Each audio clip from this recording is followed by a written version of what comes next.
السلام علیکم ورحمۃ اللہ وبرکاتہ۔ میرے محترم سامعین مکرم عزیزان احباب، آپ کا میزبان حافظ محمد عمر حدیث نمبر 11 اور 12 صحیح البخاری جلد نمبر 1 کے ساتھ آپ کی خدمت میں حاضر ہے۔ حدیث ملاحظہ فرمائیے۔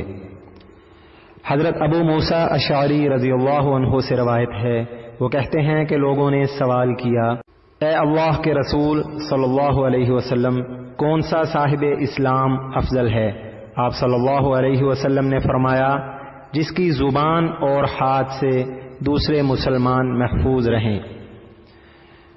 حضرت عبداللہ بن عمر رضی اللہ عنہ سے روایت ہے، ایک آدمی نے نبی صلی اللہ علیہ وسلم سے سوال کیا، کون سا اسلام بہتر ہے؟ تو آپ صلی اللہ علیہ وسلم نے فرمایا، تم کھانا کھلاؤ اور سب کو سلام کرو، عام اس سے کہ تم اسے پہچانتے ہو یا نہیں پہچانتے ہو۔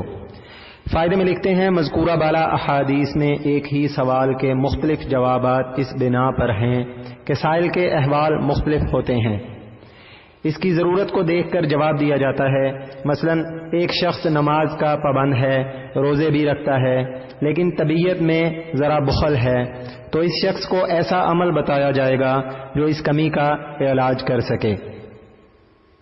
اس طرح ایک شخص مہمان نواز ہے، رحم دل بھی ہے، لیکن نماز میں کوتاہی کرتا ہے، تو اسے نماز کے متعلق تلقین کی جائے گی کہ یہ عمل افضل ہے۔ رسول اللہ صلی اللہ علیہ وسلم چونکہ روحانی مربی ہیں، اس لیے جس عمل کی کمی دیکھتے ہیں اس کی ترغیب دلائی ہے۔ صدق اللہ العظیم وآخر الدعوانا ان الحمد للہ رب العالمین۔